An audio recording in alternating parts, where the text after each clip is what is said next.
도저히 믿을 수 없습니다.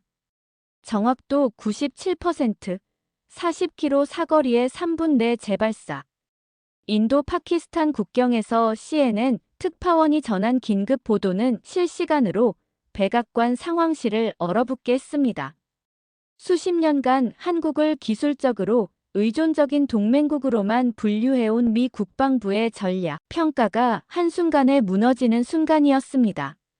선진국들이 독점해온 최첨단 군사기술의 지형도가 한 번에 재편되었습니다. CIA 내부 문서에 따르면 미국 정보국은 지난 15년간 한국의 군사 기술력을 최소 30% 이상 과소평가해왔습니다. 한국의 정밀 타격 기술은 표면적으로 드러난 것보다 최소 10년 이상 앞서 있다. 어떻게 한국가가 세계 최고 정보기관들의 감시망을 완벽히 피해 이토록 정교한 기술력을 구축할 수 있었을까요? 사연 바로 시작합니다. 영상 시작 전 구독과 좋아요, 불우이웃을 위해 끝까지 시청 부탁드립니다. 안녕하세요. 저는 로렌 마르첼라예요. 15년차 CNN 국제특파원이자 군사안보 전문 기자입니다. 하버드 국제관계학과를 수석으로 졸업하고 중동, 유럽, 아시아 등 다양한 분쟁 지역을 누비며 현장의 진실을 전달해왔죠. 그러던 어느 날 인도 파키스탄 국경 카슈미르 지역에 도착한 지 겨우 3주째였던 2025년 5월의 어느 날이었죠. CNN 특파원으로서 이 위험한 국경지대에서 양국 간 고조되는 긴장을 취재하고 있었습니다. 당시 간헐적인 포격전은 이미 일상이 되어가고 있었어요.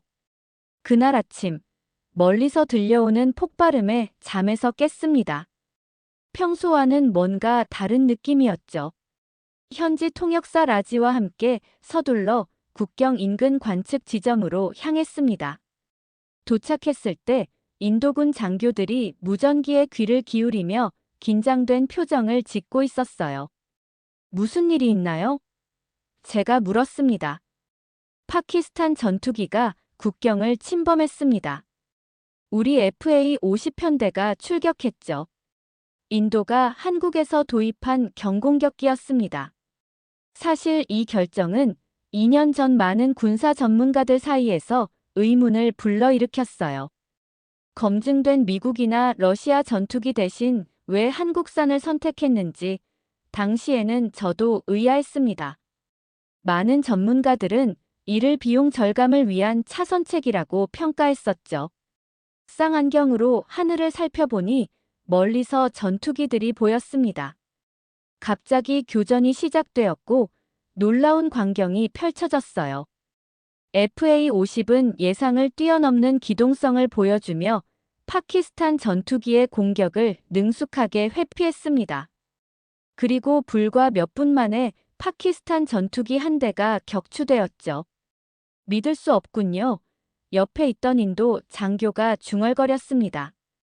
이 정도 성능일 줄은 몰랐습니다. 인도 파키스탄 국경에서의 이 첫 공중전은 단순한 국지전이 아닌 무기 체계의 패러다임이 변화하는 순간이었다는 것을 나중에야 깨달았어요. 이 사건은 미국의 조용한 개입으로 이어졌습니다.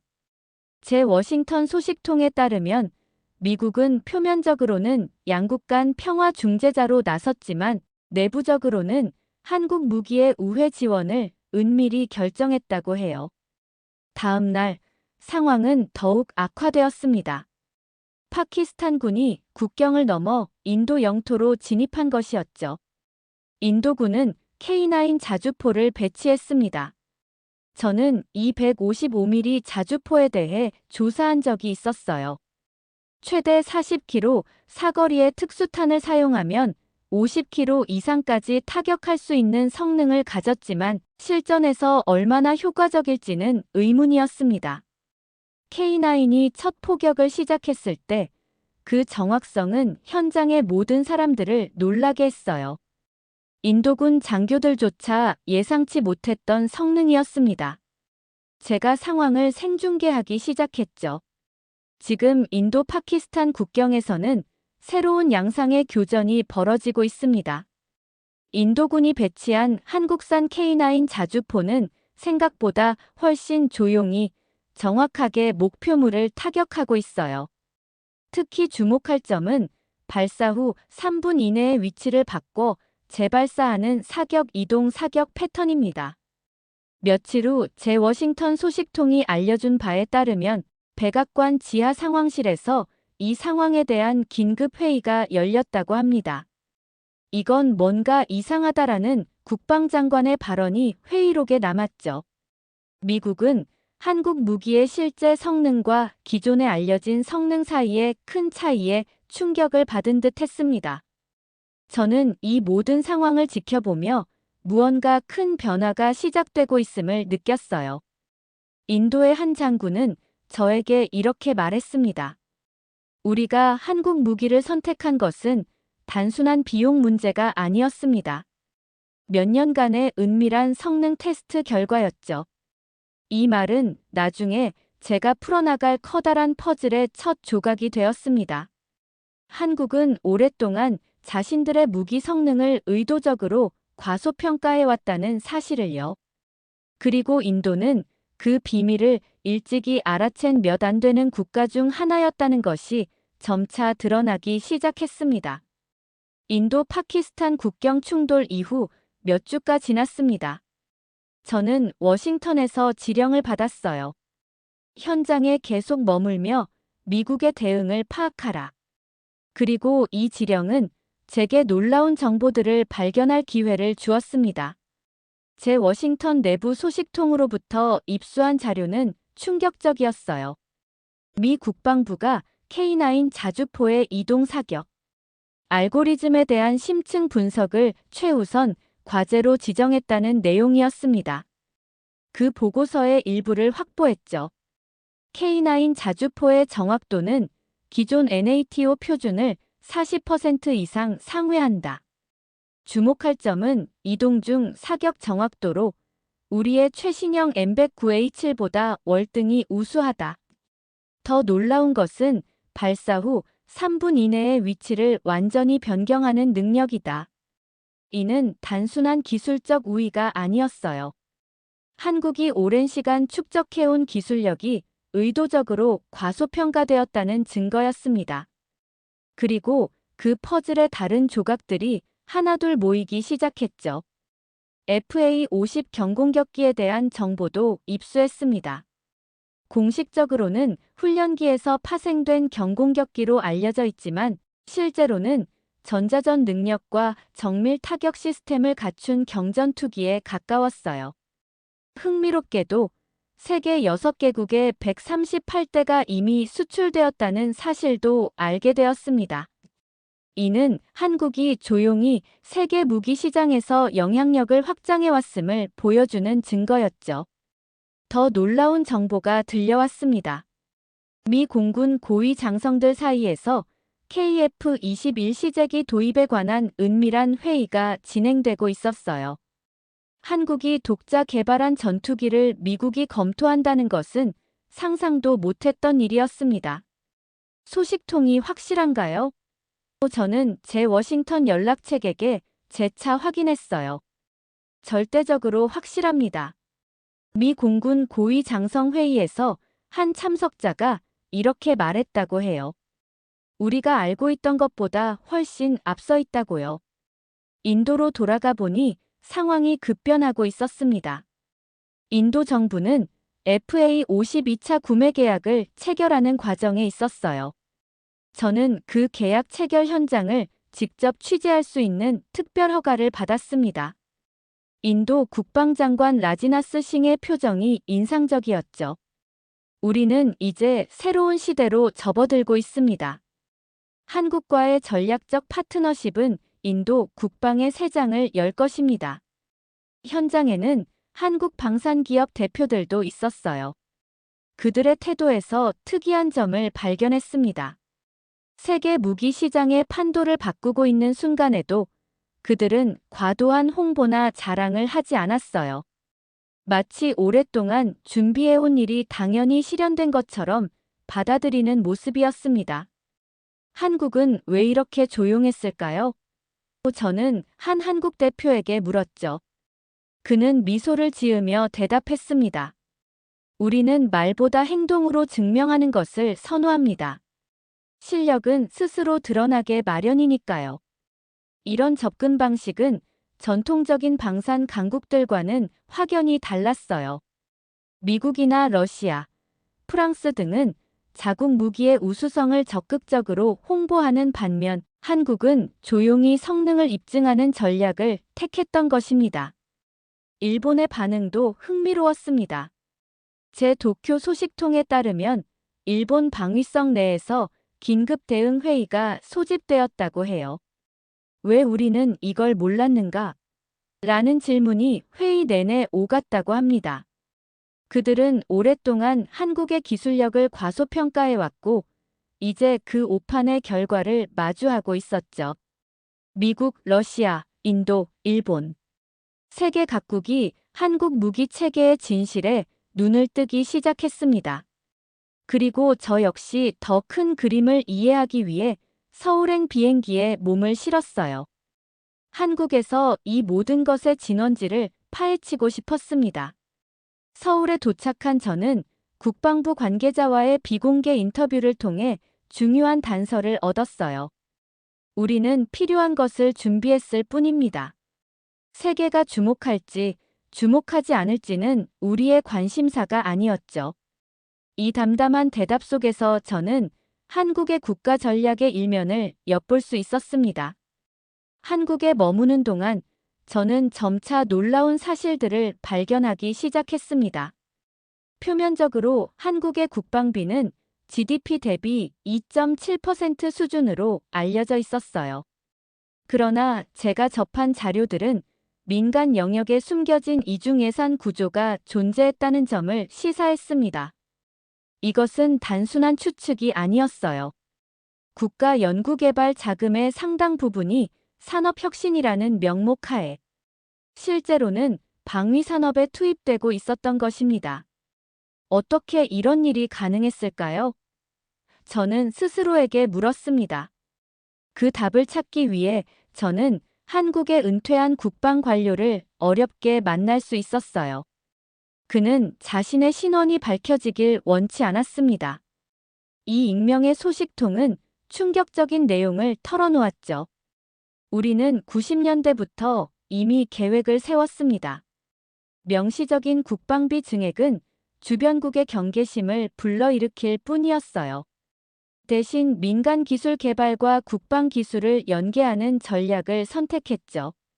그래서 우리는 이중용도 기술이라는 개념을 적극 활용했습니다. 이중용도 기술, 즉 민간과 군사 목적 모두에 사용될 수 있는 기술이었습니다. 이것은 단순한 회계 트릭이 아니었어요. 수년간의 조사를 통해 저는 삼성, LG, 한화로 이어지는 민간 기업 연결망이 무기 개발 인프라의 핵심 축을 담당하고 있다는 사실을 발견했습니다. 2014년 한화그룹이 삼성 테크윈과 삼성 탈레스를 인수했다는 뉴스가 있었습니다. 당시에는 단순한 기업 인수로만 보였지만 이제 와서 보니 이것은 한국 방위산업의 전략적 재편의 일환이었던 거죠. 한화는 이를 통해 방산 부문을 강화했고 삼성은 민간 전자 기술에 더 집중할 수 있게 되었습니다. 하지만 두 기업 간의 기술 협력은 계속되었어요. 제가 입수한 내부 자료에 따르면 삼성의 반도체 기술이 정밀 유도, 무기 시스템 개발에 결정적 역할을 했다는 것이 드러났습니다. LG의 배터리 기술은 장시간 운용 가능한 무인 시스템에 적용되었어요. 한화는 이 모든 기술을 통합하여 무기 체계화하는 데 성공했습니다. 한국 방산 전문가와의 면담에서 더 놀라운 사실을 알게 되었어요. 한국은 독특한 기술 발전 모델을 갖고 있습니다. 우리는 민간 기술을 먼저 발전시킨 다음 이를 군사 기술로 전환합니다. 이것은 서구의 모델과 정반대예요. 서구에서는 보통 군사 기술이 먼저 개발되고 나중에 민간 영역으로 흘러가죠. 이 모델은 매우 효율적이었습니다. 한국의 민간 기업들은 세계적인 경쟁력을 갖추고 있었고 그들의 기술을 국방 분야에 적용하는 것은 자연스러운 과정이었어요. 또한 이것은 한국이 국방 기술을 발전시키면서도 주변국의 경계심을 불러일으키지 않는 방법이기도 했습니다. 더 놀라운 발견은 킹스파이더라는 이름의 지휘 통제 체계였어요. 이 시스템은 미국의 시사아이 시스템보다 몇 가지 측면에서 앞서 있었습니다. 특히 전장 정보 통합과 실시간 분석 능력에서 우위를 보였어요. 한 전문가의 설명이 인상적이었습니다. 킹스파이더의 강점은 적은 전력 소모로 대량의 데이터를 처리하는 능력입니다. 이는 민간 모바일 기술 발전 과정에서 얻은 노하우가 군사 분야에 적용된 결과예요. 한국은 세계 최고의 모바일 인프라를 보유하고 있고 이 기술을 군사통신에 적용했습니다. 이런 사실들이 하나둘 드러나면서 워싱턴에서는 전략적 오판 청문회 준비가 시작되었다는 소식이 들려왔어요. 미 의회는 어떻게 미국 정보기관들이 한국의 군사기술 발전을 과소평가했는지 조사하기 시작했습니다. 이는 매우 이례적인 상황이었어요. 동맹국의 능력을 오판한 것에 대한 공개적 검토가 이루어지는 일은 거의 없었습니다. FA-50의 실전 데이터가 미국 국방연구소에 전달되었다는 정보도 입수했어요. 이 자료는 충격적인 내용을 담고 있었습니다. FA-50은 단순한 경공격기가 아니라 5세대 전투기에 버금가는 전자 시스템을 갖추고 있었던 것입니다. 그동안 한국은 의도적으로 이 전투기의 실제 능력을 축소해서 발표해왔어요. 국방연구소의 군사 분석가 로버트 워커를 만나 직접 이야기를 들을 기회가 있었습니다. 우리는 FA-50을 훈련기에 무장만 추가한 수준으로 평가했어요. 그러나 실제로는 완전히 다른 항공기였습니다. 특히 전자전 능력은 우리의 예상을 크게 뛰어넘었어요. 이것은 단순한 정보 실패가 아니라 한국의 전략적 기만이 성공한 사례입니다. 한국의 전략은 분명했습니다. 기술력은 축적하되 그 실체는 드러내지 않는 것이었어요. 서울의 한 카페에서 국방연구소 출신 과학자와 만난 자리에서 이 전략의 핵심을 들을 수 있었습니다. 우리는 항상 실제 능력의 70%만 공개했어요. 나머지 30%는 필요한 순간까지 비밀로 유지하는 것이 국가 방침이었습니다. 이것은 약소국의 생존 전략이었어요. 강대국들 사이에서 생존하기 위해서는 때로는 약한 척할 필요가 있습니다. 이 말에 깊이 공감했어요. 한국의 역사를 생각하면 이해할 수 있는 접근법이었습니다. 주변 강대국들 사이에서 생존해온 국가로서 한국은 자신의 진정한 역량을 드러내지 않으면서도 착실히 힘을 키워왔던 것이죠. 지금 세계는 한국의 진짜 모습을 보기 시작했습니다. 그리고 그동안 얼마나 많은 것을 모르고 있었는지 깨닫기 시작했어요. 저 역시 기자로서 한국을 너무 피상적으로만 바라봤다는 자책감이 들었습니다. 그들의 조용한 행보 뒤에 숨겨진 강한 의지와 철저한 준비를 알아차리지 못했던 것입니다. 미국 국방부 내부의 충격은 상상보다 컸습니다. 제 워싱턴 소식통을 통해 입수한 국방장관 내부 회의 녹취록은 혼란스러운 분위기를 생생하게 전해주었어요.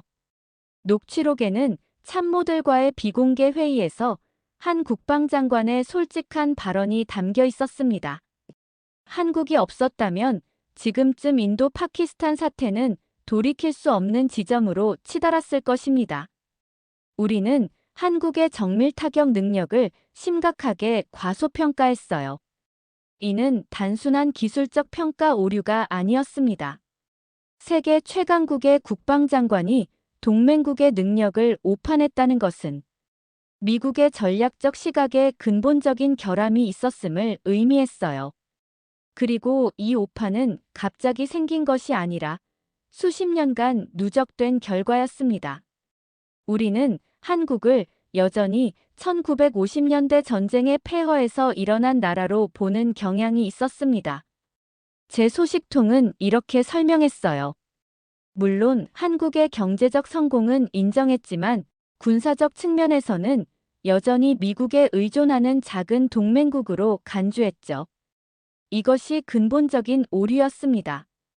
미 의회에서는 더 의미 있는 변화가 시작되었습니다. 한국을 동등한 전략국으로 격상하는 논의가 진행되고 있었어요.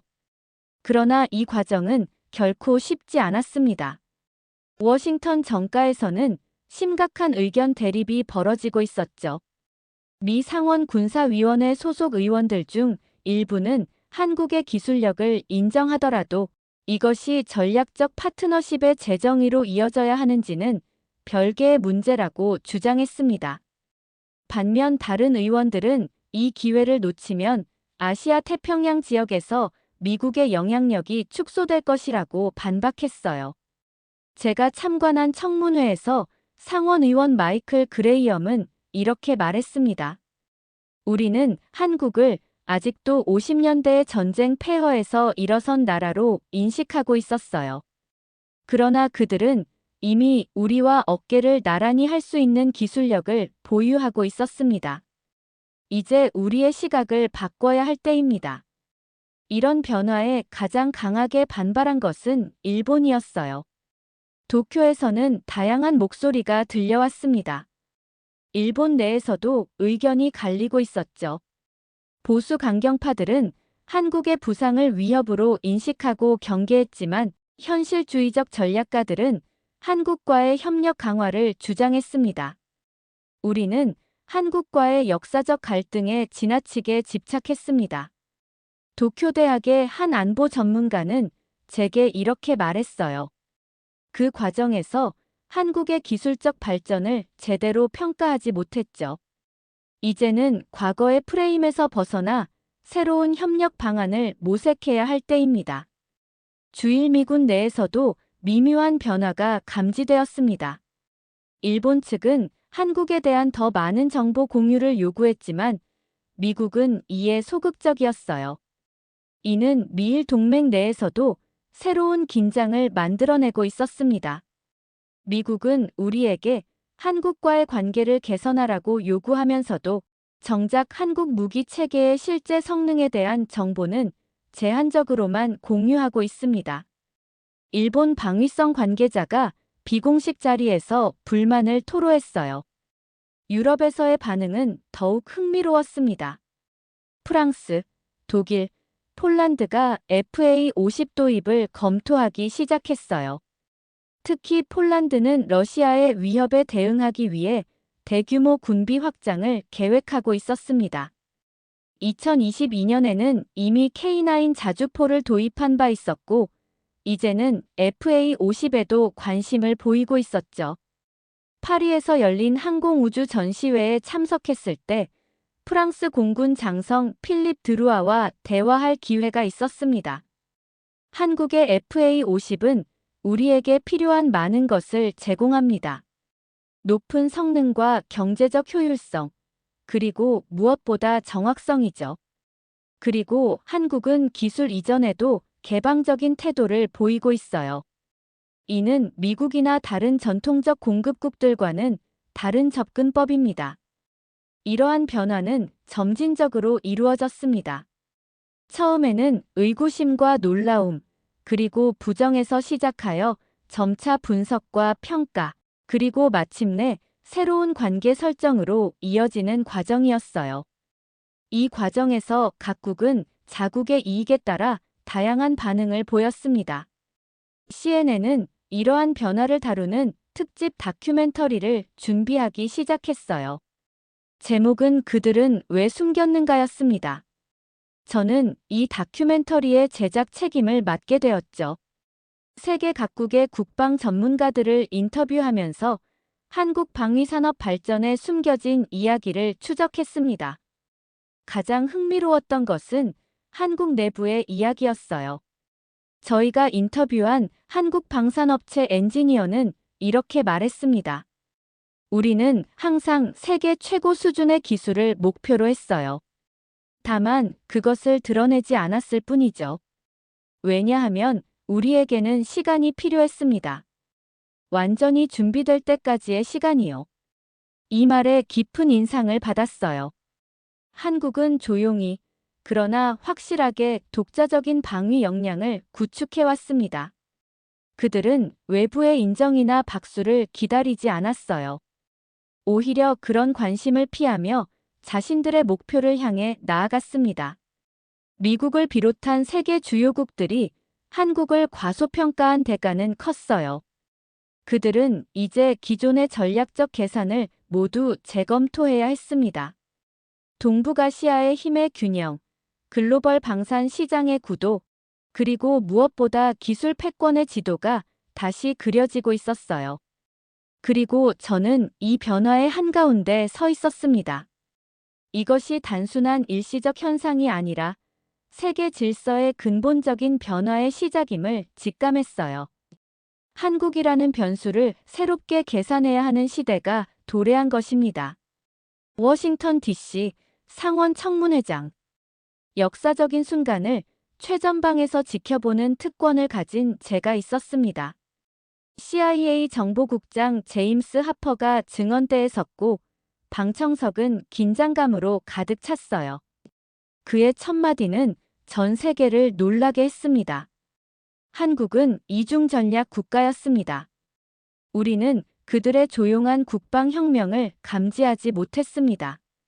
청문회장은 순간 침묵에 빠졌어요. 이중 전략 국가라는 표현은 CIA가 극히 드물게 사용하는 용어로 공개적 노선과 실제 추구하는 전략 사이에 의도적 괴리를 둔 국가를 의미했습니다. 이 용어가 동맹국에 적용된 것은 전례가 없었어요. 하퍼는 계속해서 놀라운 분석을 이어갔습니다. 그의 증언에 따르면 한국은 지난 20년간 방위산업에 GDP의 공식 수치를 훨씬 상회하는 자원을 투입해왔다고 합니다. 그러나 이 투자는 전통적인 국방비 계산 방식으로는 포착되지 않았어요. 그들은 민간 R&D, 산업정책, 교육 시스템 전반에 걸쳐 국방 역량을 구축했습니다. 이는 우리의 전통적인 정보 수집 방식으로는 완전히 파악할 수 없는 접근법이었어요. 이 증언은 미국 정보기관의 중대한 실패를 공개적으로 인정하는 것이었습니다. 그리고 이는 단순한 기술적 평가 오류가 아니라 한국과의 전략적 의도를 근본적으로 오판한 것이었어요. 청문회가 끝난 후 저는 워싱턴 내부 소식통을 통해 미국 전략국이 작성한 비핵억제 모델로서의 한국 보고서의 일부를 입수할 수 있었습니다. 이 보고서는 한국이 핵무기 없이도 강력한 억제력을 구축한 사례로 다른 중견국들에게 새로운 모델이 될 수 있다고 평가했어요. 한국은 핵 개발이라는 위험한 경로 대신 초정밀 재래식 무기와 정보 우위를 통한 억제 전략을 선택했다. 이는 현대 국제 질서 내에서 중견국이 선택할 수 있는 현명한 경로이다. UN 안보리에서도 변화의 바람이 불었습니다. 비공식 회의에서 여러 국가들이 한국 모델을 자국에 적용하는 방안을 논의했다는 소식이 들려왔어요. 특히 핀란드, 싱가포르 같은 중견국들이 큰 관심을 보였습니다. 이들 국가는 강대국 사이에서 독자적인 안보 공간을 확보해야 하는 지정학적 상황을 한국과 공유하고 있었죠. 일본의 대응도 흥미로웠어요. 처음에는 충격과 부정으로 반응했지만 이제는 점차 현실을 인정하고 새로운 접근법을 모색하기 시작했습니다. 서울에서 도쿄로 향하는 비행기 안에서 읽은 일본의 새 방위백서에는 그동안의 한국 배제 전략이 실패했음을 인정하는 내용이 포함되어 있었어요. 우리는 더 이상 한국을 구식민지 국가나 단순한 지역 파트너로 볼 수 없다. 그들은 이제 동북아 안보 구도의 핵심 변수이다. 이는 일본 내에서도 격렬한 논쟁을 불러일으켰습니다. 도쿄에서 만난 한 일본 외교관은 자국 내 의견 대립에 대해 이렇게 설명했어요. 우리 내부에서도 한국에 대한 시각이 크게 갈리고 있습니다. 보수파는 여전히 한국을 과거의 틀로 보려 하지만 현실주의자들은 이제 협력이 불가피하다고 주장하고 있어요. 점차 후자의 목소리가 커지고 있습니다.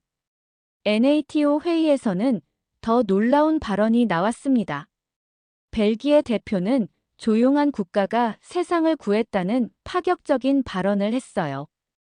인도 파키스탄 분쟁이 핵전쟁으로 번질 뻔한 위기 상황에서 한국의 정밀 무기가 결정적인 역할을 했다는 평가였습니다.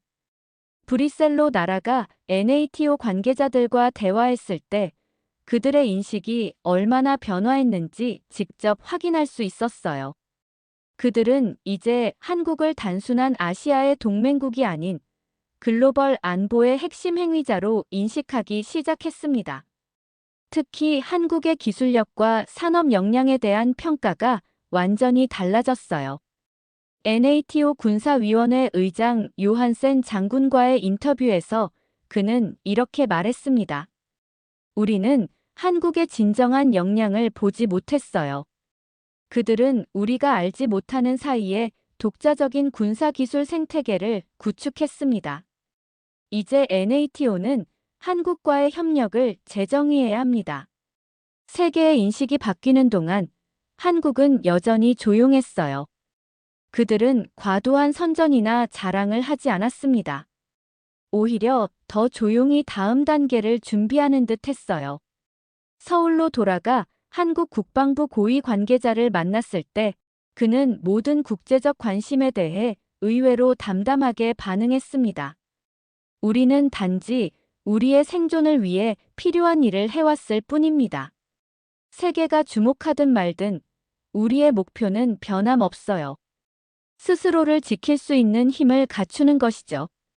이 만남 후 저는 한국의 접근 방식에 대해 깊이 생각하게 되었어요.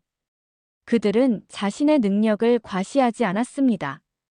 필요할 때까지 카드를 숨겨두는 전략. 과시보다는 실질적인 역량에 모든 자원을 집중하는 실용주의. 이것이 한국이 선택한 길이었어요. 그리고 이제 세계는 이 말하지 않는 자의 진정한 힘을 목격하고 있었습니다. 한국은 반격했어요. 그러나 그 반격은 총성이 아닌 침묵 속에서 완성된 기술력으로 이루어진 것이었습니다. 미국 국방부 내부의 충격은 상상보다 컸습니다. 제 워싱턴 소식통을 통해 입수한 국방장관 내부회의 녹취록은 혼란스러운 분위기를 생생하게 전해주었어요. 녹취록에는 참모들과의 비공개 회의에서 한 국방장관의 솔직한 발언이 담겨 있었습니다. 한국이 없었다면 지금쯤 인도 파키스탄 사태는 돌이킬 수 없는 지점으로 치달았을 것입니다. 우리는 한국의 정밀 타격 능력을 심각하게 과소평가했어요. 이는 단순한 기술적 평가 오류가 아니었습니다. 세계 최강국의 국방장관이 동맹국의 능력을 오판했다는 것은 미국의 전략적 시각에 근본적인 결함이 있었음을 의미했어요. 그리고 이 오판은 갑자기 생긴 것이 아니라 수십 년간 누적된 결과였습니다. 우리는 한국을 여전히 1950년대 전쟁의 폐허에서 일어난 나라로 보는 경향이 있었습니다. 제 소식통은 이렇게 설명했어요. 물론 한국의 경제적 성공은 인정했지만 군사적 측면에서는 여전히 미국에 의존하는 작은 동맹국으로 간주했죠. 이것이 근본적인 오류였습니다. 미 의회에서는 더 의미 있는 변화가 시작되었습니다. 한국을 동등한 전략국으로 격상하는 논의가 진행되고 있었어요. 그러나 이 과정은 결코 쉽지 않았습니다. 워싱턴 정가에서는 심각한 의견 대립이 벌어지고 있었죠. 미 상원 군사위원회 소속 의원들 중 일부는 한국의 기술력을 인정하더라도 이것이 전략적 파트너십의 재정의로 이어져야 하는지는 별개의 문제라고 주장했습니다. 반면 다른 의원들은 이 기회를 놓치면 아시아 태평양 지역에서 미국의 영향력이 축소될 것이라고 반박했어요. 제가 참관한 청문회에서 상원 의원 마이클 그레이엄은 이렇게 말했습니다. 우리는 한국을 아직도 50년대의 전쟁 폐허에서 일어선 나라로 인식하고 있었어요.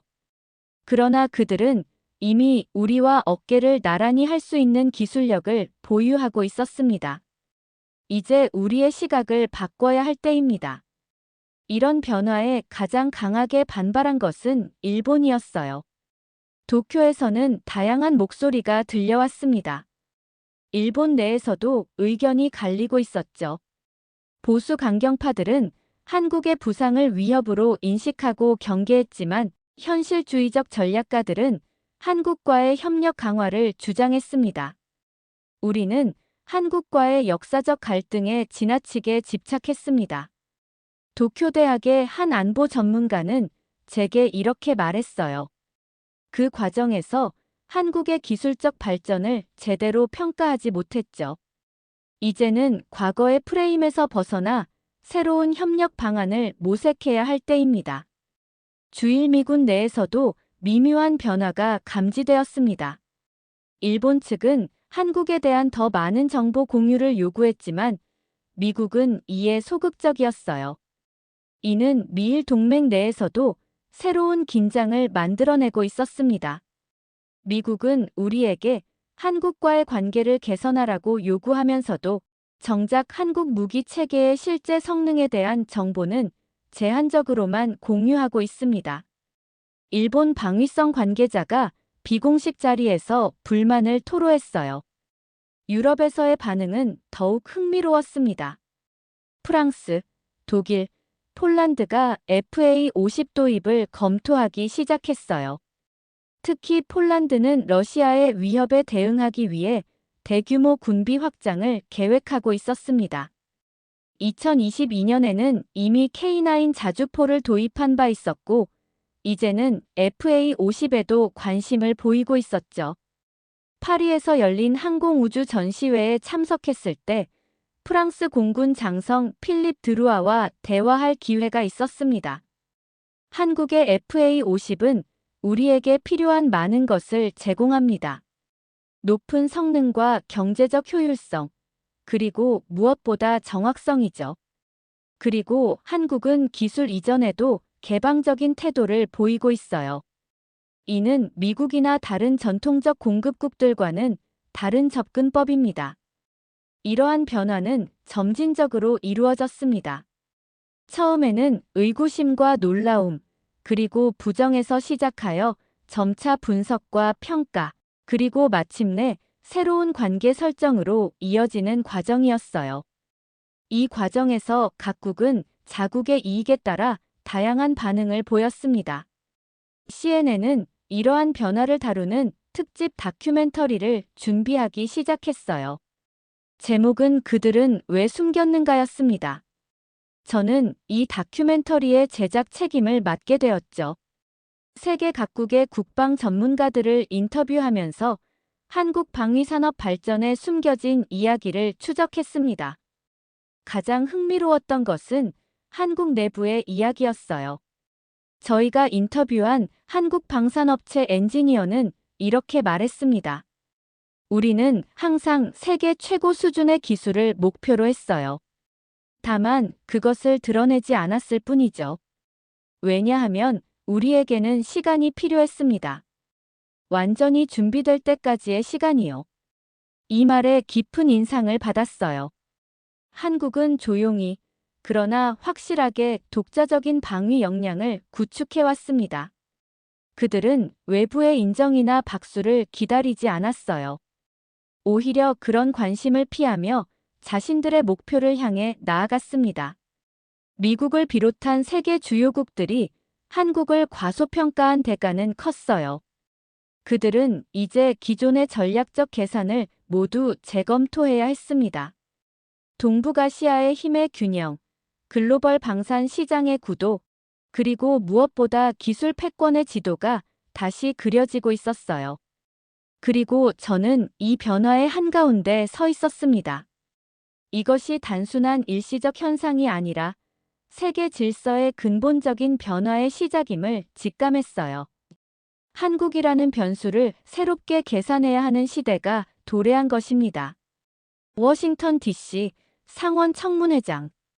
역사적인 순간을 최전방에서 지켜보는 특권을 가진 제가 있었습니다.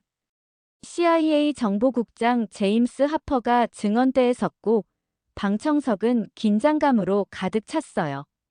그의 첫마디는 전 세계를 놀라게 했습니다. 한국은 이중 전략 국가였습니다. 우리는 그들의 조용한 국방혁명을 감지하지 못했습니다. 청문회장은 순간 침묵에 빠졌어요. 이중 전략 국가라는 표현은 CIA가 극히 드물게 사용하는 용어로 공개적 노선과 실제 추구하는 전략 사이에 의도적 괴리를 둔 국가를 의미했습니다. 이 용어가 동맹국에 적용된 것은 전례가 없었어요. 하퍼는 계속해서 놀라운 분석을 이어갔습니다. 그의 증언에 따르면 한국은 지난 20년간 방위산업에 GDP의 공식 수치를 훨씬 상회하는 자원을 투입해왔다고 합니다. 그러나 이 투자는 전통적인 국방비 계산 방식으로는 포착되지 않았어요. 그들은 민간 R&D, 산업정책, 교육 시스템 전반에 걸쳐 국방 역량을 구축했습니다. 이는 우리의 전통적인 정보 수집 방식으로는 완전히 파악할 수 없는 접근법이었어요. 이 증언은 미국 정보기관의 중대한 실패를 공개적으로 인정하는 것이었습니다. 그리고 이는 단순한 기술적 평가 오류가 아니라 한국과의 전략적 의도를 근본적으로 오판한 것이었어요. 청문회가 끝난 후 저는 워싱턴 내부 소식통을 통해 미국 전략국이 작성한 비핵억제 모델로서의 한국 보고서의 일부를 입수할 수 있었습니다. 이 보고서는 한국이 핵무기 없이도 강력한 억제력을 구축한 사례로 다른 중견국들에게 새로운 모델이 될 수 있다고 평가했어요. 한국은 핵 개발이라는 위험한 경로 대신 초정밀 재래식 무기와 정보 우위를 통한 억제 전략을 선택했다. 이는 현대 국제 질서 내에서 중견국이 선택할 수 있는 현명한 경로이다. UN 안보리에서도 변화의 바람이 불었습니다. 비공식 회의에서 여러 국가들이 한국 모델을 자국에 적용하는 방안을 논의했다는 소식이 들려왔어요. 특히 핀란드, 싱가포르 같은 중견국들이 큰 관심을 보였습니다. 이들 국가는 강대국 사이에서 독자적인 안보 공간을 확보해야 하는 지정학적 상황을 한국과 공유하고 있었죠. 일본의 대응도 흥미로웠어요. 처음에는 충격과 부정으로 반응했지만 이제는 점차 현실을 인정하고 새로운 접근법을 모색하기 시작했습니다. 서울에서 도쿄로 향하는 비행기 안에서 읽은 일본의 새 방위백서에는 그동안의 한국 배제 전략이 실패했음을 인정하는 내용이 포함되어 있었어요. 우리는 더 이상 한국을 구식민지 국가나 단순한 지역 파트너로 볼 수 없다. 그들은 이제 동북아 안보 구도의 핵심 변수이다. 이는 일본 내에서도 격렬한 논쟁을 불러일으켰습니다.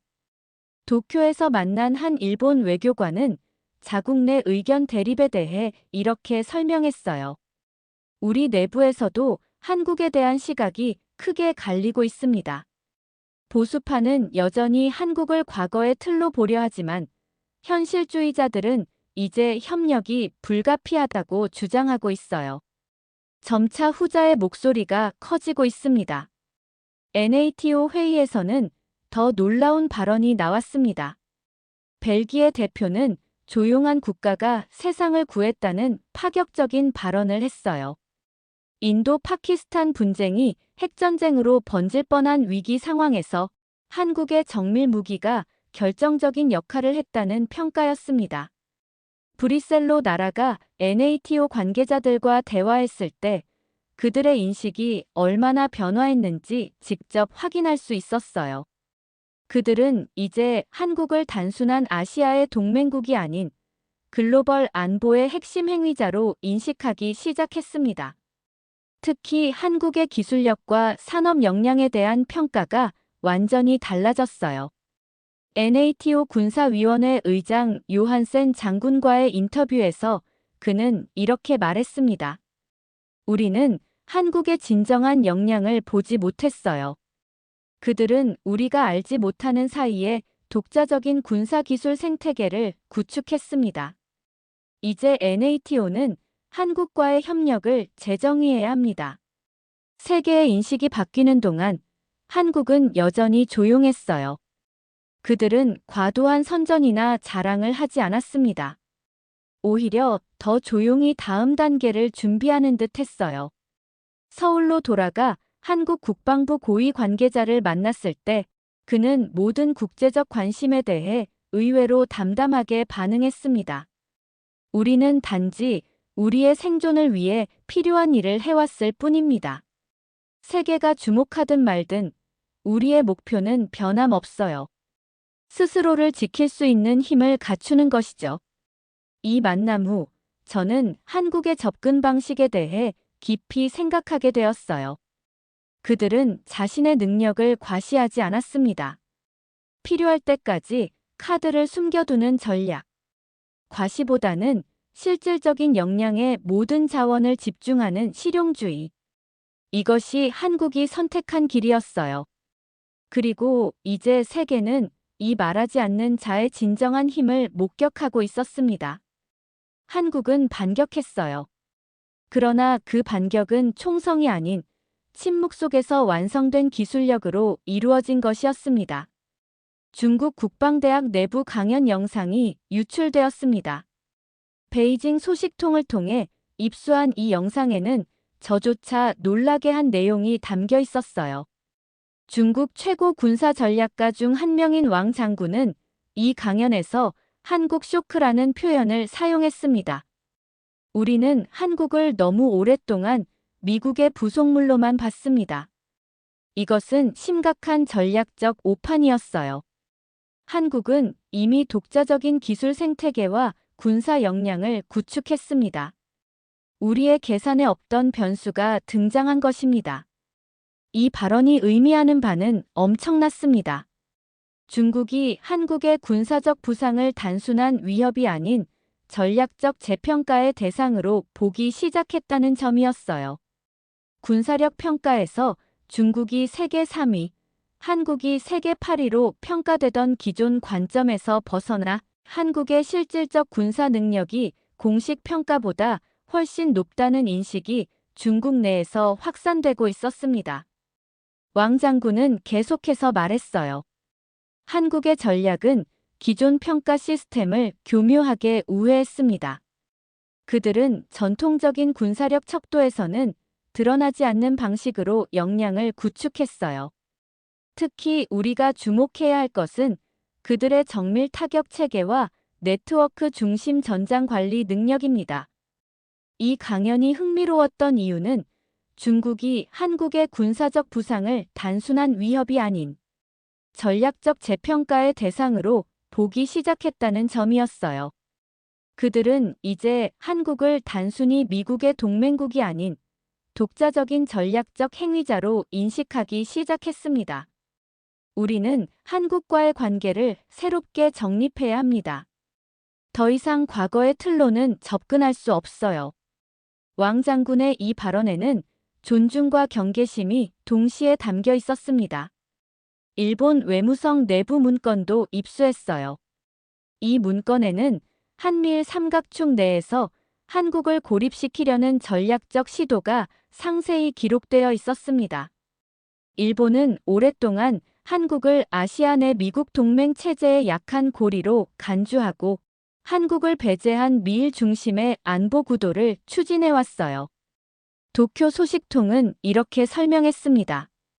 일본은 한국이 중국과 미국 사이에서 줄타기할 것이라 예상했어요. 그리고 이것을 이용해 한국을 고립시키고 자신들의 위치를 강화하려 했습니다. 그러나 이 전략은 이제 완전히 실패했어요. 그러나 일본 내에서도 점차 변화의 조짐이 보였습니다. 도쿄대학의 한 교수와 만나 대화를 나눴어요. 일본은 이제 한국과의 경쟁이 아닌 협력이 필요하다는 것을 인식하기 시작했습니다. 물론 내부적으로는 여전히 갈등이 있어요. 보수 정치인들은 여전히 한국을 과소평가하려 하지만 실용주의적 전략가들은 협력의 필요성을 강조하고 있습니다. 워싱턴에서는 또 다른 논쟁이 불붙었어요. 주한미군 감축 논의가 재점화된 것이었습니다. 일부 의원들은 한국의 강화된 방위력을 근거로 미군 주둔 규모를 줄여야 한다고 주장했어요. 그러나 미 국방부 내에서는 강한 반대 목소리가 있었습니다. 지금 한국에서 철수하는 것은 전략적 자살행위입니다. 한 고위 장성의 발언이 회의록에 기록되어 있었어요. 한국은 이제 중국을 견제할 수 있는 핵심 전략 자산입니다. 우리의 주둔은 오히려 강화되어야 합니다. 이 논쟁은 심화되었고 미국 내에서도 의견이 양분되기 시작했어요. 워싱턴의 한 의원은 저에게 이렇게 말했습니다. 우리는 한국에 대한 인식을 완전히 바꿔야 합니다. 그들은 더 이상 보호받아야 할 대상이 아니라 함께 지역 안보를 구축해 나갈 파트너입니다. 이것은 동맹의 본질적 변화를 의미하죠. 한국 국내에서도 여론이 변화하고 있었어요. 서울에 머물며 독립안보론이라는 새로운 개념이 한국 사회에서 지지를 얻고 있음을 목격했습니다. 이는 미국에 전적으로 의존하지 않고 자체적인 안보 역량을 갖추자는 주장이었어요.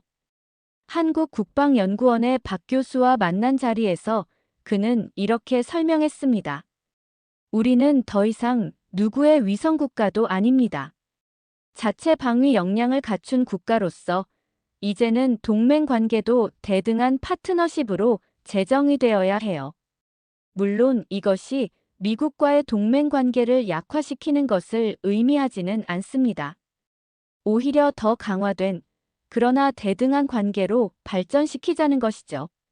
미중 전략 대결의 구도도 변화하고 있었어요. 한국은 이제 양국 사이의 단순한 완충지대가 아닌 중추적 행위자로 부상하고 있었습니다. 워싱턴과 베이징 모두 한국의 기술력과 전략적 위치를 새롭게 평가하기 시작했어요.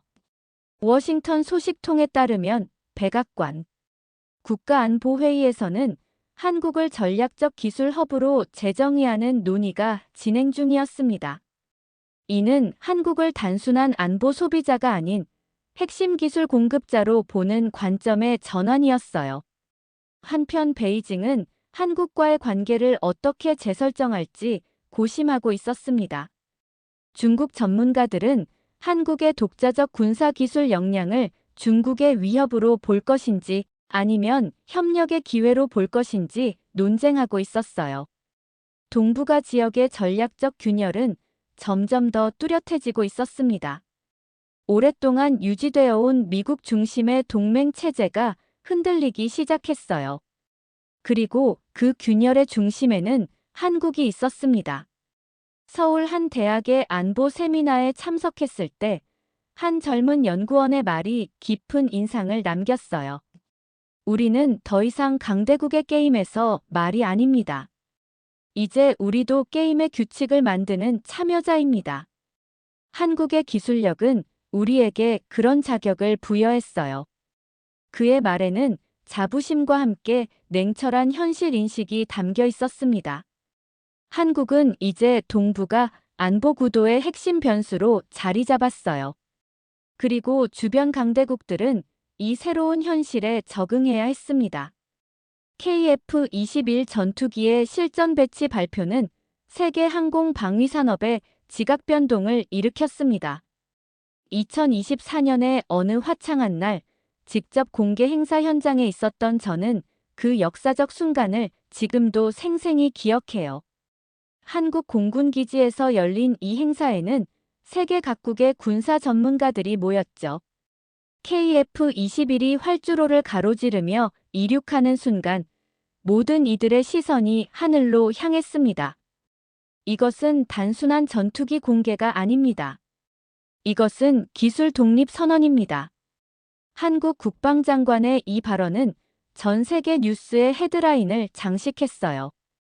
KF-21은 한국이 자체 개발한 4.5세대 전투기로 개발 과정에서 주목할 만한 특징이 있었습니다. 원래 계획보다 앞당겨진 배치 일정, 그리고 2026년까지의 실전 배치 계획은 한국의 국방 전략이 얼마나 빠르게 진행되고 있는지를 보여주는 증거였죠. 더 놀라운 발표가 이어졌어요. KAI와 인도네시아가 공동기술 독립 선언을 발표한 것이었습니다. 양국은 KF-21을 기반으로 한 새로운 항공 방위 협력 체계를 구축하기로 했어요. 물론 이 과정이 순탄하지만은 않았습니다. 인도네시아의 분담금 문제와 관련된 갈등이 있었지만 양국은 결국 타협점을 찾았죠. 분담금은 줄이되 기술 이전 범위도 조정하는 방식으로요. 이는 단순한 무기 판매가 아닌 기술 공유와 공동 발전을 목표로 하는 새로운 형태의 협력이었습니다. 인도네시아 국방부 관계자는 저에게 이렇게 말했어요. 우리는 단순히 완성된 무기를 구매하는 것이 아니라 함께 만들어가는 과정에 참여하고 있습니다. 이것이 한국이 제시한 새로운 방식이죠. 비록 모든 과정이 순탄하지는 않았지만 우리는 이 협력의 가치를 높이 평가해요. CIA 내부 이메일이 유출되었다는 소식이 들려왔습니다. 워싱턴 소식통을 통해 확보한 이 이메일에는 충격적인 내용이 담겨 있었어요. 우리는 한국이 이 정도로 준비된 나라인 줄 몰랐습니다. 그들의 기술 발전은 우리의 예측을 최소 15년 이상 앞서 있어요. 특히 통합 시스템 운용 능력은 예상을 훨씬 뛰어넘습니다. 이 이메일은 미국 정보기관이 한국의 기술력을 얼마나 과소평가했는지 보여주는 명백한 증거였죠. 그리고 이제 그들은 뒤늦게 그 현실을 인정하고 있었습니다. 한국의 방산 기업들을 차례로 방문하면서 저는 K, 배터리, 반도체, 무기 시스템을 연결하는 삼각기술 전략을 발견했어요. 이것은 우연이 아니었습니다. 한국은 민간 영역의 첨단 기술을 국방 분야로 자연스럽게 전이시키는 독특한 생태계를 구축해 놓았죠. 한화 시스템의 연구소장과의 만남에서 그는 이 전략의 핵심을 설명해 주었습니다. 우리의 강점은 통합 능력입니다. 반도체, 배터리, 소프트웨어 기술을 하나로 묶어 무기 체계에 적용할 수 있는 나라는 많지 않아요. 우리는 이 모든 것을 국내에서 개발하고 생산할 수 있습니다. 이것이 우리의 숨겨진 비밀이었죠. 미국 국방부 장관의 비공식 발언이 언론에 유출되었습니다. 우린 가장 중요한 동맹을 너무 늦게 봤다. 이 한마디는 미국의 인식 변화를 상징적으로 보여주었어요. 미국은 이제 한국을 단순한 보호 대상이 아닌 핵심 기술 파트너로 보기 시작했습니다. 한국의 전략은 계속되고 있었어요. 그들은 과거의 성공에 안주하지 않았습니다. 오히려 다음 단계를 준비하고 있었죠. 서울 국방연구소에서 제가 목격한 것은 차세대 드론 스웜 기술과 인공지능 기반 지휘 통제 시스템이었어요. 연구소 책임자 김 박사는 자신감 넘치는 표정으로 말했습니다. 우리는 이제 시작일 뿐입니다. 앞으로 10년 안에 무인 체계와 유인 체계의 경계가 허물어질 거예요. 그리고 한국은 그 변화의 최전선에 있을 것입니다. 세계 각국의 반응도 달라지고 있었어요. 과거에는 한국 무기를 저렴한 대안으로만 여겼던 국가들이 이제는 첨단 기술의 원천으로 인식하기 시작했습니다. 특히 동남아시아와 중동, 동유럽 국가들의 관심이 급증했어요. 폴란드 국방장관과의 인터뷰에서 이런 변화를 직접 확인할 수 있었습니다. 우리는 더 이상 한국 무기를 단순히 가격 경쟁력 측면에서 보지 않아요. 그들의 기술은 이제 세계 최고 수준이며 더 중요한 것은 그들이 기술 이전에 열려 있다는 점입니다. 이것은 미국이나 유럽 국가들이 쉽게 제공하지 않는 가치예요. 한국은 이제 전략적 기술 제공자라는 새로운 정체성을 확립해가고 있었습니다. 그들은 무기를 판매하는 것이 아니라 기술 독립의 길을 공유하고 있었어요. 이는 전통적인 무기 시장의 질서를 근본적으로 바꾸는 접근법이었죠. 미국 내 한 군사 전문가는 저에게 깊이 있는 분석을 제공했습니다. 한국은 기존 강대국들이 만든 게임의 규칙을 완전히 바꾸고 있어요. 그들은 단순히 더 좋은 무기를 만드는 것이 아니라 무기 개발과 공유의 패러다임 자체를 변화시키고 있습니다. 이것은 제국주의적 군사기술 독점에 대한 조용한 도전이죠. 그의 분석은 정확했습니다. 한국은 스스로의 생존과 발전을 위해 독자적인 길을 걸어왔고, 이제는 그 경험을 다른 나라들과 공유하고 있었어요. 이는 단순한 무기 판매를 넘어선 새로운 종류의 국제 관계였죠. 서울 한 대학에서 만난 젊은 엔지니어들의 목소리가 인상적이었습니다. 그들에게 KF-21은 단순한 무기가 아니라 자부심의 상징이었어요. 우리가 할 수 있다는 증거입니다. 세계가 우리를 과소평가했지만 우리는 묵묵히 우리의 길을 걸어왔어요. 이제 그 결실을 보고 있는 것입니다. 한국의 조용한 반전은 계속되고 있었습니다. 그리고 세계는 이제 그 무게를 실감하기 시작했어요. 미 의회에서 코리아 전략 파트너십 액트가 통과되었다는 소식을 들었을 때 저는 베를린에서 NATO 회의를 취재 중이었습니다. 워싱턴 정가는 충격에 빠졌어요. 이 법안은 한국을 영국, 호주와 동등한 수준의 전략적 파트너로 격상시키는 내용이었죠. 이는 미국 국방법의 근본적인 개정을 의미했습니다. 한국은 이제 글로벌 안보 구도의 핵심 축입니다. 미 상원 외교위원장의 발언이 새로운 시대의 시작을 알렸어요. 이 변화는 하루아침에 이루어진 것이 아니었습니다. 수년간의 신뢰 구축과 한국 무기 체계의 검증된 성능, 그리고 국제 분쟁에서의 성공적인 사례들이 점진적으로 이 변화를 가져왔어요. 놀라운 소식이 브뤼셀에서도 들려왔죠. NATO가 한국의 준회원국 지위를 검토하기 시작했다는 것이었습니다. 이는 전례 없는 일이었어요. NATO는 전통적으로 북대서양 지역의 국가들로만 구성되었기 때문입니다. 1994년에 설립된 평화를 위한 파트너십 프로그램은 있었지만 한국과 같은 아시아 국가의 준회원국 지위를 검토하는 것은 근본적으로 다른 차원의 논의였어요. 이는 NATO가 동맹의 지리적 경계를 넘어 글로벌 안보 네트워크로 진화하고 있음을 의미했습니다. NATO 사무총장은 기자회견에서 이렇게 말했어요.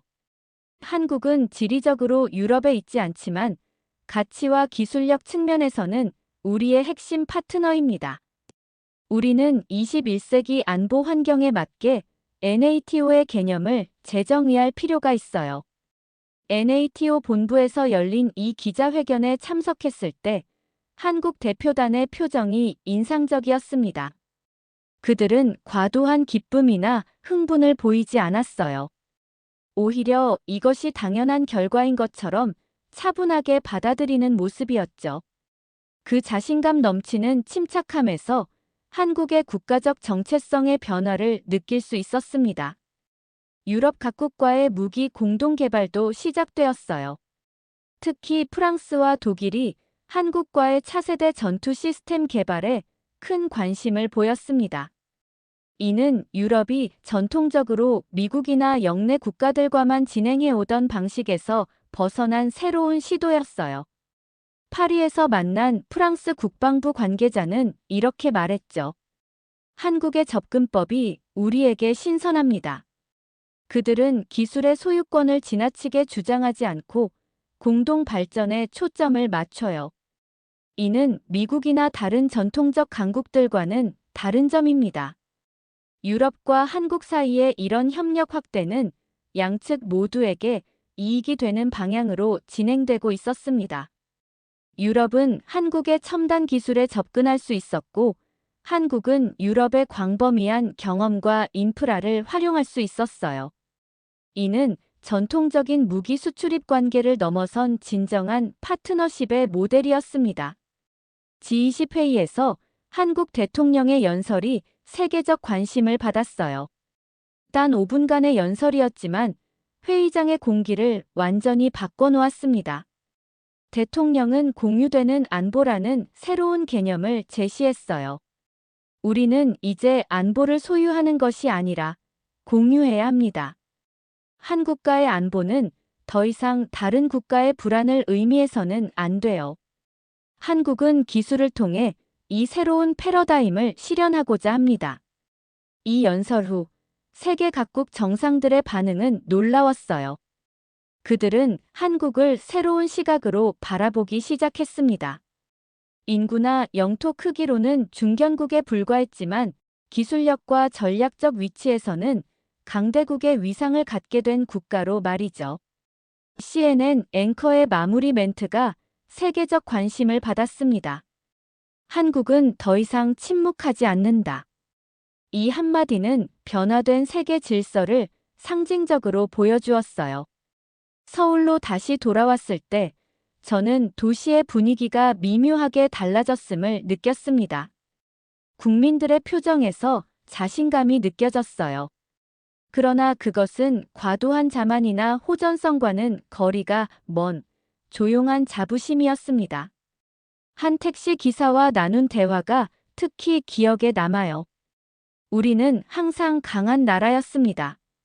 다만 그것을 드러내지 않았을 뿐이죠. 이제는 세계가 우리의 진면목을 보기 시작한 것 같아요. 한국 국방연구원의 원장과의 인터뷰에서 그는 이렇게 말했습니다. 우리는 이제 세계가 인정하는 전략 국가가 되었어요. 그러나 우리의 목표는 변하지 않았습니다. 우리는 평화를 원합니다.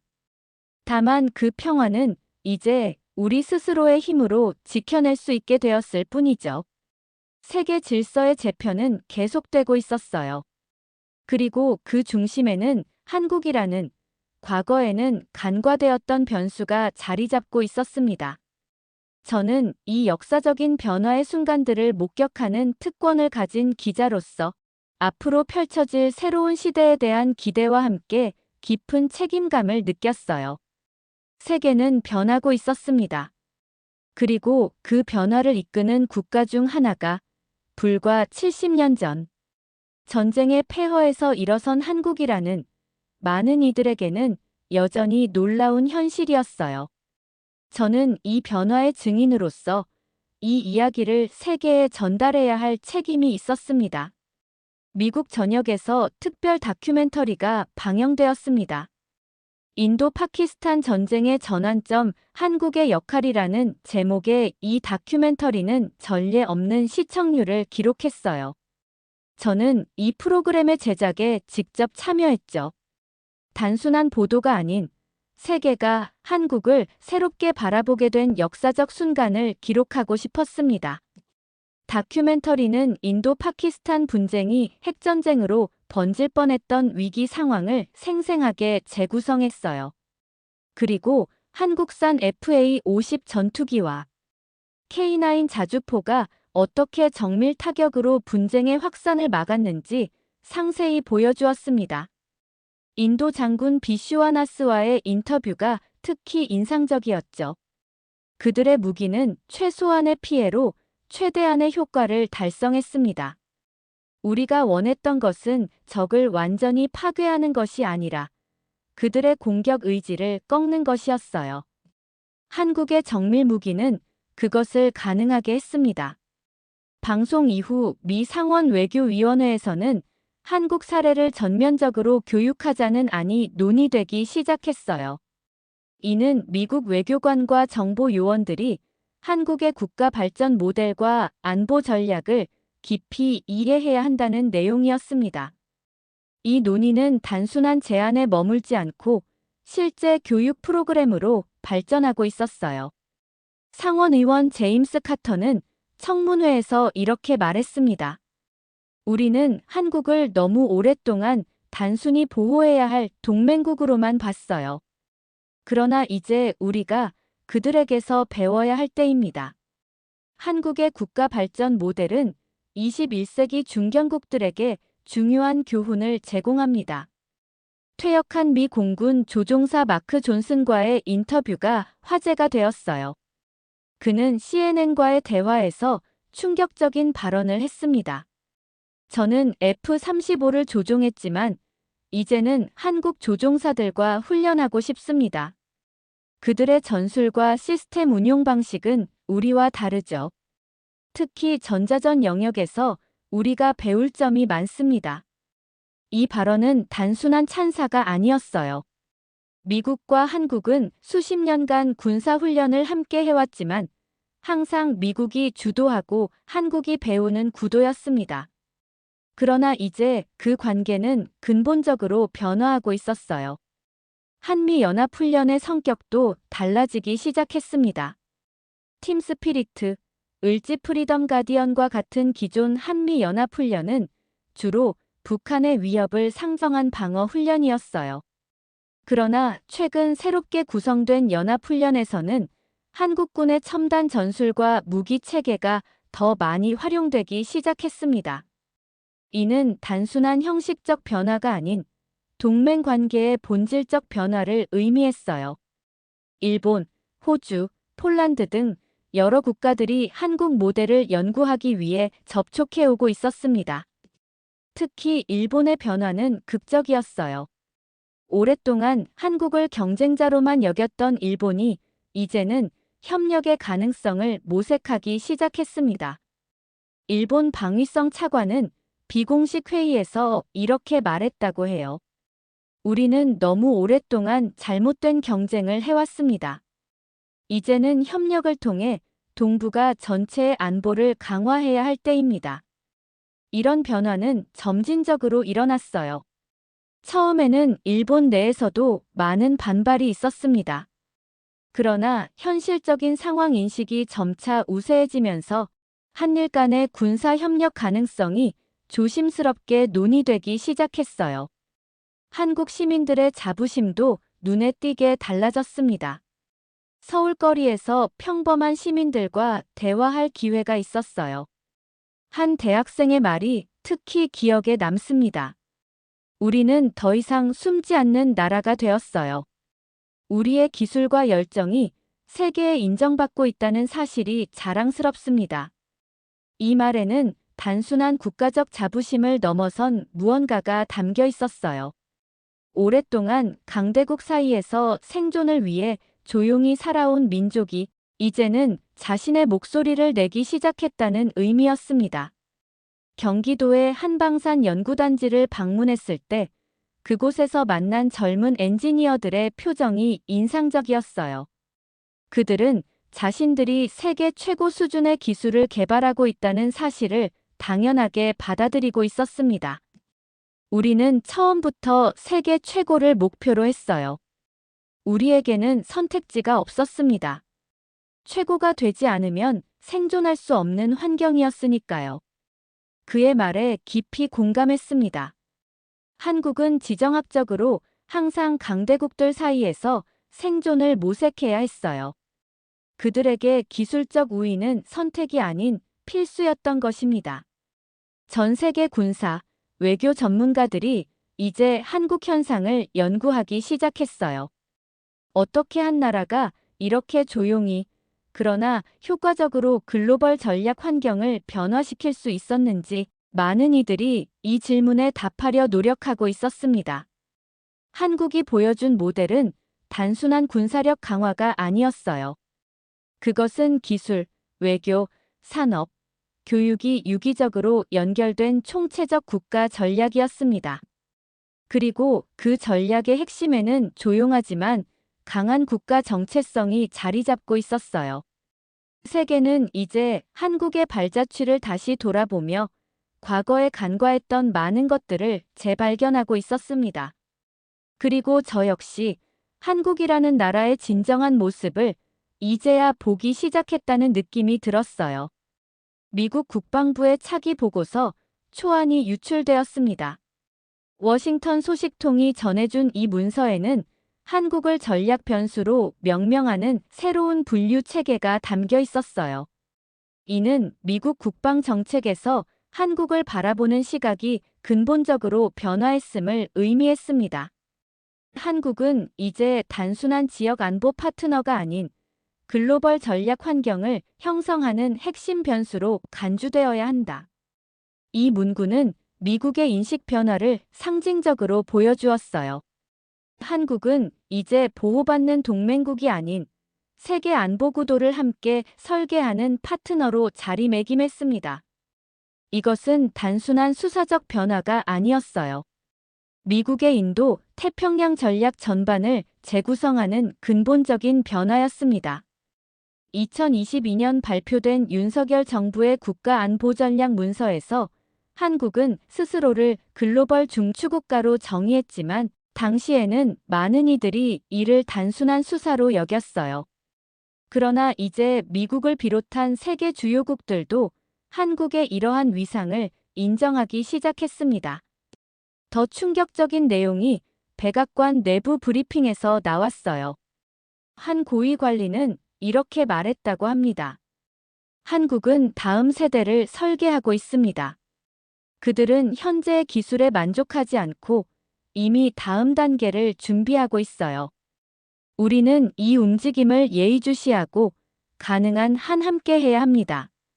유엔 총회에서 한국 대통령의 연설이 국제적 주목을 받았어요. 대통령은 위협을 억제하는 기술이라는 한국의 철학을 설명했습니다. 우리의 목표는 더 강력한 무기를 만드는 것이 아닙니다. 우리는 위협 자체를 무력화시키는 기술을 추구해요. 전쟁을 더 효율적으로 수행하는 것이 아니라 전쟁의 가능성 자체를 줄이는 기술이 우리의 목표입니다.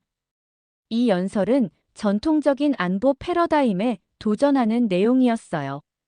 한국은 단순히 군사력을 과시하는 것이 아니라 새로운 안보 개념을 제시하고 있었습니다. 이는 강대국들이 주도해온 전통적인 군비 경쟁의 논리와는 다른 중견국가로서의 독특한 안보 철학이었어요.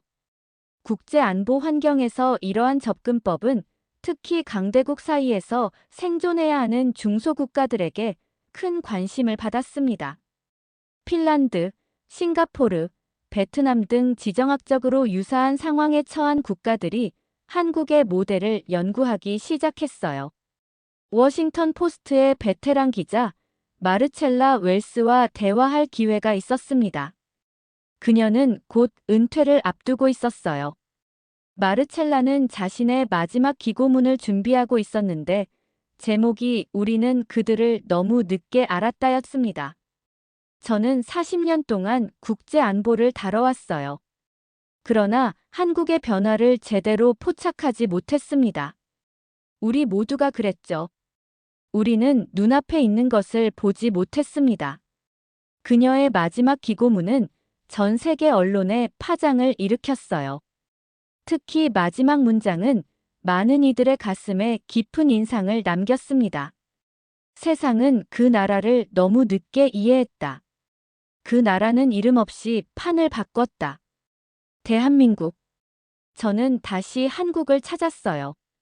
이번에는 단순한 취재가 아닌 깊은 이해를 위한 여정이었습니다. 서울 한 대학의 국제관계학 교수와 긴 대화를 나눴어요. 우리의 전략은 단순합니다. 교수는 말했어요. 우리는 존재감을 드러내지 않으면서도 실질적인 역량을 키워왔습니다.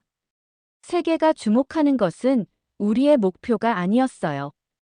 우리의 목표는 항상 생존과 번영이었습니다. 한국의 젊은 엔지니어들과 대화하며 저는 그들의 시각이 얼마나 글로벌한지 깨달았습니다. 그들은 단순히 한국의 발전만을 생각하지 않았어요. 그들의 비전은 전 세계적이었습니다. 우리가 개발하는 기술은 한국만을 위한 것이 아닙니다. 한 젊은 엔지니어가 말했어요. 이것은 유사한 상황에 있는 모든 국가들에게 도움이 될 수 있습니다. 우리는 기술을 통해 세계에 기여하고자 합니다. 2050년 한국의 미래 전망에 관한 연구 보고서를 입수했습니다. 이 보고서는 한국이 군사적 측면뿐만 아니라 경제, 환경, 교육, 정치, 국제관계 등 다양한 영역에서 글로벌 중추 국가로서의 역할을 확대해 나갈 것으로 예측하고 있었어요. 특히 한국의 강점인 기술력과 혁신 역량을 바탕으로 국제 문제 해결에 더 적극적으로 기여할 것이라는 전망이 눈에 띄었습니다. 저는 이제 한국이라는 국가의 본질을 조금씩 이해하기 시작했어요. 그들의 조용함은 단순한 겸손이 아니었습니다. 그것은 전략적 선택이었어요. 필요할 때까지 자신의 진정한 역량을 드러내지 않는 심오한 전략적 사고였습니다. 세계는 이제 한국이라는 변수를 새롭게 계산하기 시작했어요. 그리고 많은 이들이 깨달았습니다. 이것은 단순한 일시적 현상이 아니라 글로벌 질서의 근본적인 변화의 시작이라는 것을요. 저는 이 모든 과정을 지켜본 기자로서 마지막 기사를 이렇게 마무리했습니다. 세계는 변하고 있습니다. 그리고 그 변화의 중심에는 오랫동안 간과되었던 국가가 있어요. 그들은 화려한 선언 없이 조용히 판을 바꿨습니다. 이제 우리는 모두 대한민국이라는 국가를 새롭게 알아가야 할 것입니다. 한국이라는 변수는 세계 질서에 조용히 자리 잡았습니다.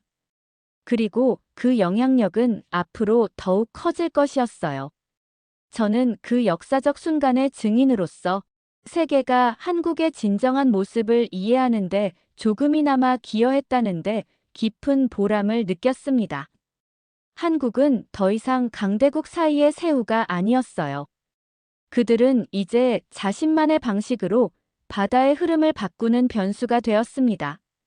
그리고 세계는 이제 막 그 변화의 의미를 이해하기 시작했을 뿐이었죠.